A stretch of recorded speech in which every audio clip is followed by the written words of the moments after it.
bareng Wakil Rakyat. Assalamualaikum warahmatullahi wabarakatuh. Hai sahabat parlemen, kembali lagi bersama Andari Krisna. Tentunya di podcast yang begitu luar biasa bersama dengan parlemen di Citra Bakti Parlemen. Dan tentunya sudah banyak sekali parlemen yang sudah saya ajak untuk ngobrol. Dan ternyata banyak sekali hal-hal yang memang bisa kita dapatkan dan cari tahu. Dan tentunya yang akhirnya paham kinerja mereka seperti apa saja yang sudah program-program yang berjalan, tantangan yang dihadapi. Setidaknya ini juga mengedukasi masyarakat agar tidak mudah terprovokasi dengan alur-alur yang mungkin tidak berdasar. Dan hari ini spesial di Citra Bakti Parlemen, saya ngajakin narasumber yang luar biasa dari Komisi 3. Ada Ketua Komisi 3 Bapak Gumilar. Selamat siang. Selamat siang. Sehat Pak? Alhamdulillah. Lagi musim hujan. Iya, tiap hari hujan. Iya, terus gimana dong? Tapi nggak ada bencana-bencana di Kabupaten Tasik? Kalau berbicara bencana, Kabupaten Tasik itu kalau nggak salah berada di peringkat 3 seprovinsi Jawa Barat. Oke. Apalagi kan sekarang musim penghujan, intensitasnya sangat tinggi. Terjadi lagi dan lagi banjir tahunan di Sukaresik, di Tanjung Sari. Di daerah lain banyak yang longsor, banyak badan jalan yang amblas. Ini bukan gara-gara sih, penyebabnya ya intensitas hujan yang sangat tinggi. Oke. Kenapa tiba-tiba ngomongin hujan? Karena salah satu yang ada di Komisi 3 ini adalah BPBD, betul? Ya. Nah, itu. Kalau kemarin-kemarin pasti paling sibuk berarti di Covid, Pak. Kebetulan BPBD itu baru masuk ke Komisi 3 itu baru periode sekarang. Oh, periode sekarang sebelumnya di Komisi 4. Oh, Komisi 4. Makanya ketika sekarang BPBD masuk di Komisi 3 itu sinkron dengan PU.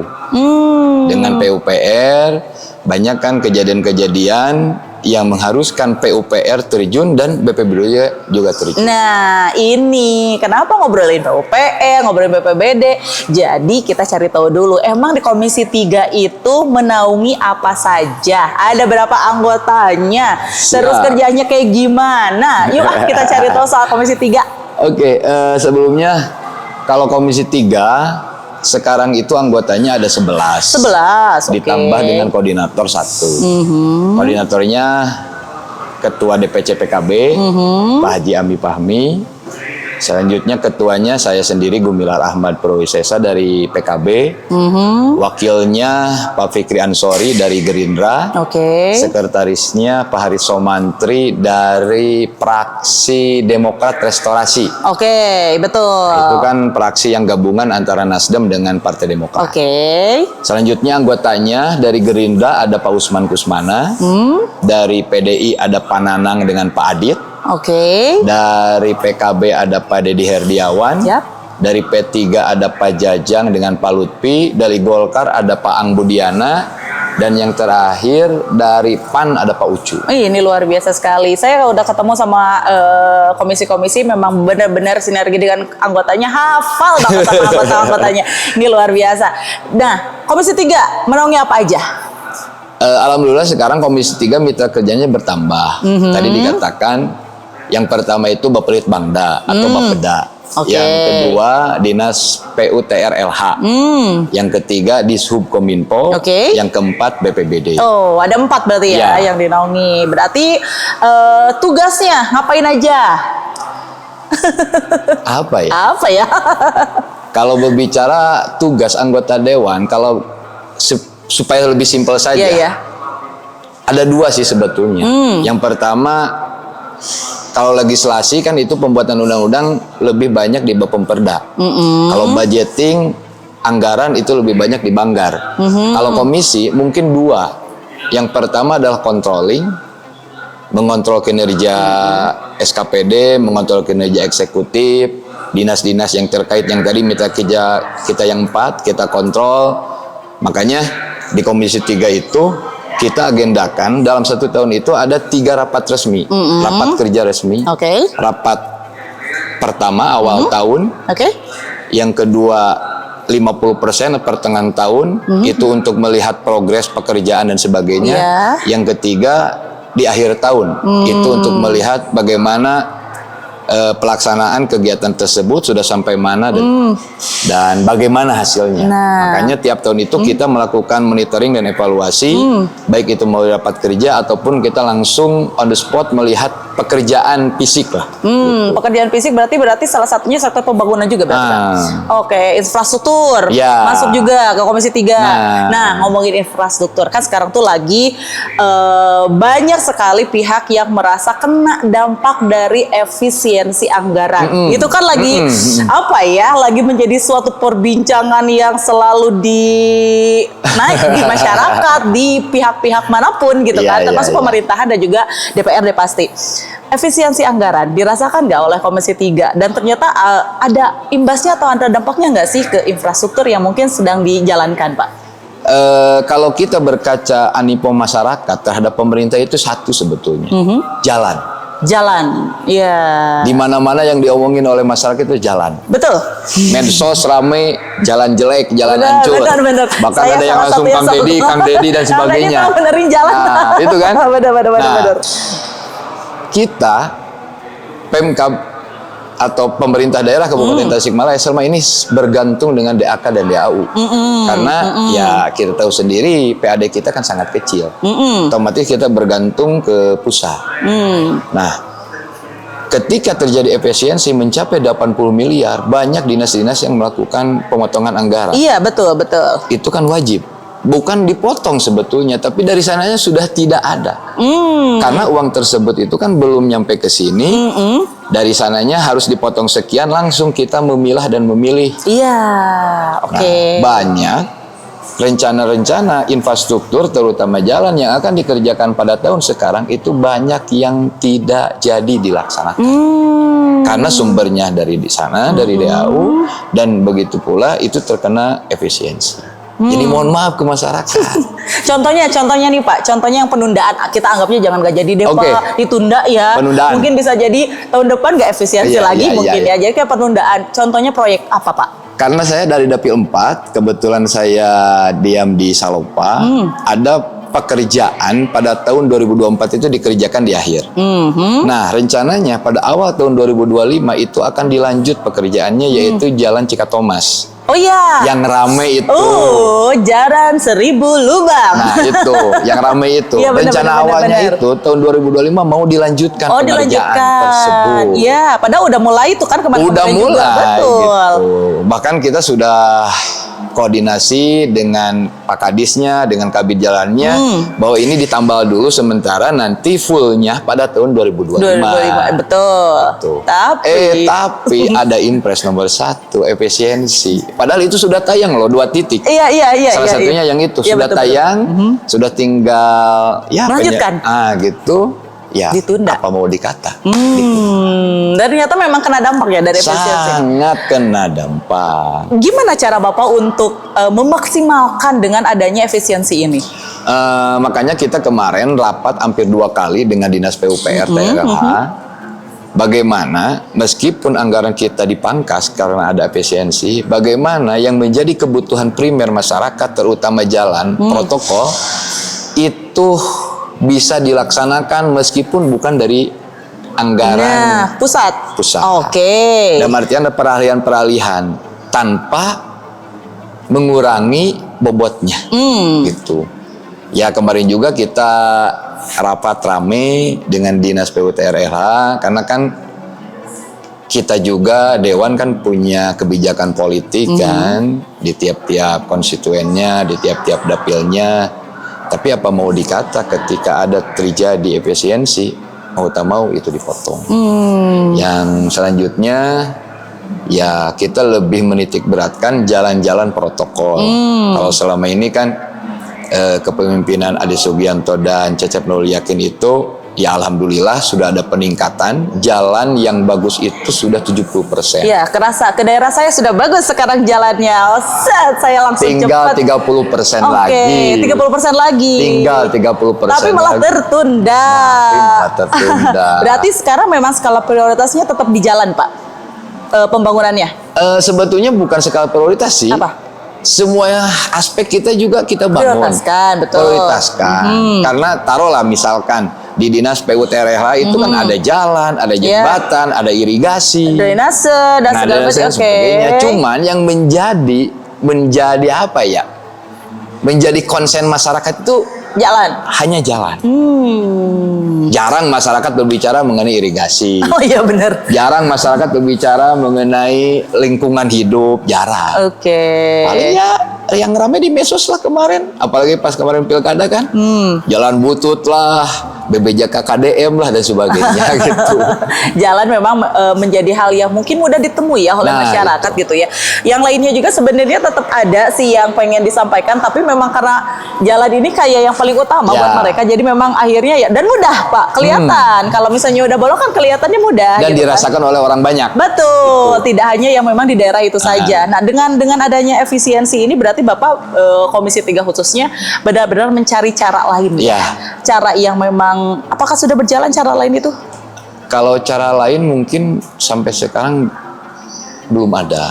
Karena kan ya kita tetap program itu kan mengikuti uang, mengikuti anggaran. Ketika anggarannya sedikit, maka otomatis programnya juga sedikit. Jadi jangan sampai anggaran kecil, program banyak, akhirnya tidak optimal. Lebih baik bikin satu tapi optimal daripada bikin banyak tapi kualitasnya jelek. Berarti memang efisiensi anggaran ini sangat-sangat dirasakan sekali khususnya Komisi 3 ya. Tapi berarti solusi lain yang memang udah mulai difikirkan, apakah sudah mulai bisa direalisasikan? Untuk kalau misalnya anggaran nih, berarti kan Bapak dan juga Komisi 3 ini mencari cara lain untuk bisa dapetin anggaran lain ya dari pihak-pihak lain, betul tidak? Misalnya seperti ya peluang-peluang kerjasama dengan yang lain mungkin ada nggak? Kalau sampai saat ini saya kira belum ada. Kita belum ada kerjasama dengan pihak swasta. Betul, pendekatan efisiensi misalnya Pak. Belum ada gitu. Nggak tahu belum ada atau memang nggak bisa. Gitu. Tapi udah pernah dicoba dengan misalnya yaitu swasta untuk bisa dapetin CSR misalnya gitu ta? Ya kalau itu saya kurang paham, kurang memahami. Tapi yang jelas karena ada efisiensi, dan efisiensi itu bukan hanya Kabupaten Tasik, tapi kan seluruh Indonesia. Betul. Makanya katanya anggaran perubahan itu mau dipercepat. Yang biasanya Agustus, September, Oktober, sekarang itu mau dipercepat ke bulan Juni, Juli. Jadi kalau misalkan nanti perubahan yang rasa murni, anggarannya itu kan otomatis akan besar dan insya Allah bisa mengcover program-program yang tertunda gara-gara efisiensi tersebut. Salah satu program yang paling dekat itu yang sudah berjalan, yang Cikat Thomas itu ya Pak ya. Selain itu berarti dari sektor-sektor lain nih, kalau misalnya ngomongin jalan berarti memang tertunda. Ada yang dengan anggaran yang terefisiensi ini, ada yang masih tetap berjalan, berarti yang mana Pak? Tidak semua program itu tertunda, baik itu jalan ataupun yang lainnya. Tidak benar-benar berhenti berarti ya? Karena yang kita potong itu kalau di PUPR, kalau nggak salah itu hanya 21 miliar. Gitu. Jadi masih banyak sisa yang bisa dilanjutkan program tersebut. Irigasi. Irigasi di daerah mana Pak? Banyak. Ada lebih dari 10 titik. Ada lebih dari 10 titik di Kabupaten Tasik. Iya. Terus lagi kalau misalkan kita berbicara mengenai jalan juga ada yang dikerjakan. Yang sekarang lagi berjalan jalan mana Pak? Kalau sekarang belum. Karena kan kita tahu kita sudah melaksanakan PSU. Maka otomatis kebijakannya takut. Gitu. Jadi sedang menunggu iklimnya membaik dulu ya. Gitu. Apalagi kan kalau misalkan kita membangun jalan pada waktu sekarang, itu kan tidak baik karena curah hujannya sangat tinggi. Iya betul. Karena musuh jalan itu satu sebetulnya. Air. Di samping beban berat yang melebihi, yang paling utama yang merusak jalan itu satu, air. Makanya saya himbau kepada masyarakat, kalau misalkan ada jalan di depan rumah atau di lingkungannya, tolong jaga airnya, jangan sampai menggenang. Oke, benar. Kalau bisa ya bikin selokan sendiri, Sistem atau kalau drainase. ada drainasenya ya bersihin lah drainasenya. Nah itu berarti balik lagi ini bukan hanya kerja satu pihak dari pemerintah khususnya Komisi 3 saja yang bahu-membahu gimana caranya nih efisiensi anggaran tetap bisa berjalan kan. Tapi kalau nggak dijaga sama masyarakatnya, mungkin kalau misalnya dengan pihak-pihak, kalau misalnya kita tahu Kabupaten Tasikmalaya salah satu pengusaha anggaplah boleh dibilang pengusaha pasir yang bermuatan-muatan beratur, Pak, pasir, batu dan sebagainya misalnya gitu kan. Apakah sudah ada kerjasama yang baik dengan mereka? Pertama mengenai tambang pasir. Iya, betul. Itu bukan wilayah kabupaten lagi. Oke, udah bukan wilayah kabupaten lagi. Itu wilayahnya di provinsi, Oh, ISD. ranahnya berarti memang udah nah itu yang harus dipahami nih sama masyarakat. Sekarang kan yang lagi ramai itu di Cidadap. Oke. Katanya banyak masyarakat yang demo terhadap penambangan pasir laut. Bahkan kalau saya lihat di video di Facebook itu ada yang memakai ekskavator. Nah, ada juga yang nanya ke kita bagaimana tanggapannya. Ya, kita di Kabupaten Tasik itu tidak punya kewenangan. Oke. Karena itu wilayahnya wilayah provinsi. Tapi kita sebagai warga masyarakat Kabupaten Tasik mendorong ke pemerintah Provinsi Jawa Barat untuk menegakkan itu. Karena kita tahu kalau wilayah sini kan Dapil 2 Galunggung itu tambangnya tambang pasir, pasir gunung lah. Gunung. Nah, kalau wilayah Pakidulan itu tambang pasir laut ataupun pasir sungai. Itu kebanyakannya mohon maaf ilegal. Dan itu merusak lingkungan. Setuju. Di samping merusak lingkungan, kendaraannya itu membawa beban yang sangat berat, betul. Melebihi dari tonase yang diharuskan. Makanya kan seperti jalan apa ini? Cisinga. Jalan Cisinga itu kan jalan kabupaten. Betul. Tonasenya itu berapa sih maksimalnya? Tapi mereka bawa satu kali bukan kontainer sebutnya apa itu? Truk tronton itu pasti odol, overdimensi, Oke.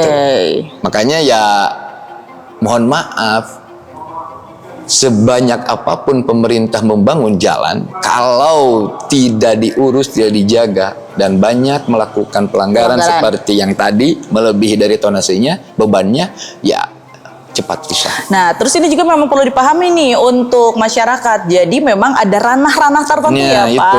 Jadi bukan karena mentang-mentang nih Komisi 3 ini menaungi khususnya infrastruktur gitu kan. Jadi ketika ada yang tidak sesuai udah langsung ini salahnya Komisi 3. Kinerja Komisi 3. Padahal kan ada ranah yang ternyata ini lingkupnya bukan Komisi 3. Udah bukan kabupaten lagi, tapi memang provinsi. Nah, mungkin hal-hal kayak gini juga memang perlu diedukasi kepada masyarakat dan ini. Jadi akhirnya masyarakat tahu nih Pak. Jadi kalau misalnya mau ngaduin soal ranahnya provinsi ya mungkin hanya bisa lewat Komisi 3 sebagai mungkin penyambung lidah gitu, tapi tidak punya kewenangan. Nah, seperti itu ya Pak ya. Iya. Contoh seperti jalan itu kan ada 4. Jalan desa, jalan kabupaten, jalan provinsi, jalan nasional. Kalau ranahnya Komisi 3 berarti jalan kabupaten saja. Jalan kabupaten saja, seperti kalau di sini tuh jalan mana? Cisinga. Atau seperti Mangunreja, Sukaraja. Atau ruas jalan Papayan Cikalong. Itu kabupaten. Itu berarti kalau jalan yang Singaparna besar ini provinsi. Perbaikan infrastrukturnya berarti memang oleh provinsi. Hanya saja Komisi 3 bisa untuk memberikan apa ya? Boleh dibilang penyambung lidah lah ya, betul ya Pak. Wow. Nah, ini nih harus bisa dipahami nih masyarakat karena suka misleading. Agak-agak kurang. Pokoknya apapun pakai ke Pak Gumilar lah pokoknya kalau udah soal infrastruktur gitu kan. Enggak lah ya berarti. Nah, kalau berarti upaya untuk misalnya kolaborasi dengan pihak-pihak kayak swasta gitu karena mengingat efisiensi, apakah mau dicoba atau seperti apa nih Pak? Seperti gini, seperti kejadian banjir tahunan di Sukaresik. Itu kan yang punya wilayahnya itu sungai. Sungai itu kan wilayahnya BBWS. Nah, kita kemarin bareng-bareng dengan seluruh anggota Komisi 3 mengadakan audiens dengan BBWS ke Banjar. Apa yang telah dilaksanakan, apa yang menjadi kekurangan, bagaimana caranya supaya banjir di Sukaresik tersebut tidak parah. Dan labelnya bukan banjir tahunan. Iya. Kalau sekarang kan masih banjir tahunan. Banjir Apalagi saya tahunan. dapat info bahwa ketinggian banjirnya itu bisa mencapai 1,5 meter. Wow. Banjir Wow. di Sukaresik. Wow. Dan emang itu wilayah yang ya kalau berbicara mengenai banjir sudah pastilah orang Sukaresik sudah paham. Di Tanjung Sari itu sudah paham dan sudah persiapan biasanya di akhir tahun dan awal tahun. Makanya kalau sekarang terjadi banjir sekarang kan udah pertengahan tahun. Pertengahan tahun. Nah, ini anomali juga sebetulnya. Ini tiba-tiba mungkin ya. Nah, karena memang intensitas tinggi. intensitas tingginya memang sekarang malah di pertengahan tahun ya Pak ya, intensitas tingginya. Dan ini tuh salah satu upaya mungkin nanti kolaborasi dengan pihak-pihak terkait untuk bisa mendapatkan bantuan dengan pihak swasta itu Yeah. mungkin diupayakan Yeah. juga ya salah satunya ya. Siap, siap. Salah satunya tadi sinergi dengan BBWS Yeah. dan mungkin nanti untuk hal-hal yang lainnya juga yang pastinya selama untuk kemajuan dan juga perbaikan ya luar biasa. Harapannya nih Pak kepada masyarakat ataupun mungkin apa nih pesan yang pengen Bapak sampaikan kepada sahabat parlemen yang pastinya nonton podcast ini.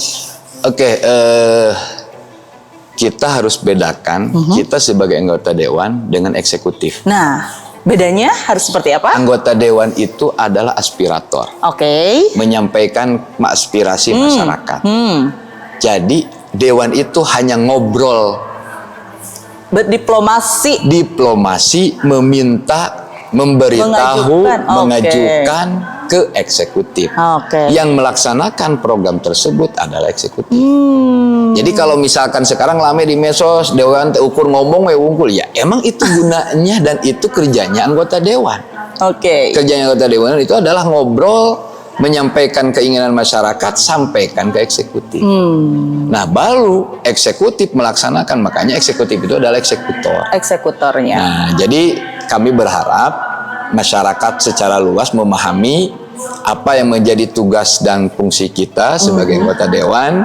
Jangan sampai miskomunikasi, Nah. mispersepsi, sehingga understand. Ya. Semuanya di ke anggota dewan kan. tanda kutip lah anggota dewan tenang gawena lah gitu. Sebenarnya kalau misalnya memang dicari tahu gitu kan oleh masyarakat juga seperti yaitu kebijakan-kebijakan yang memang ya salah satunya kalau kita ngomongin jalan ternyata kan wawasan masyarakat juga belum bisa bedain Pak mana jalan provinsi, Ya. mana jalan kabupaten Sering gitu kita. kan Iya. yang akhirnya ini kenapa sih jalan tuh nggak dikasih PJU?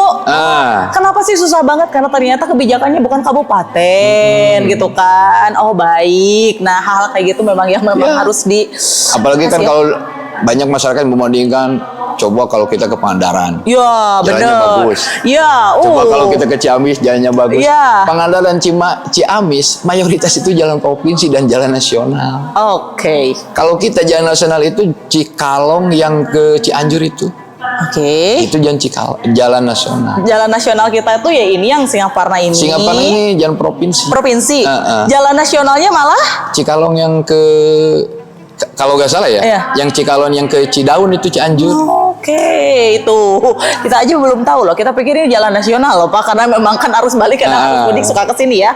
Oke, nah wawasan-wawasan kayak gini memang perlu dipahami juga oleh masyarakat biar memang betul seperti yang Bapak harapkan ya, tidak miskomunikasi. Luar biasa Pak, terima kasih. Ya. Ini waktunya dari sela-sela kesibukan yang benar-benar luar biasa. Mudah-mudahan banjir di Sukaresik ya, Ya, Sukaresik. itu cepat ditangani dan Amin, memang seperti amin. harapannya Bapak tidak menjadi agenda tahunan yang memang harus ada karena memang ini balik lagi ya masyarakat awareness masyarakat juga terhadap semua program-program dari anggota dewan ini memang harus sinergi dan kolaborasi. Mereka berusaha begitu juga masyarakat adalah menjaga. Terima kasih atas Oke. waktunya. Sehat-sehat terus Bapak dan Ya. tentunya jangan lelah untuk bisa merealisasikan Siap. aspirasi-aspirasi rakyat. Anda bisa pamit ya dari Citra Bakti Parlemen. Kita ketemu di episode selanjutnya. Assalamualaikum. Waalaikumsalam.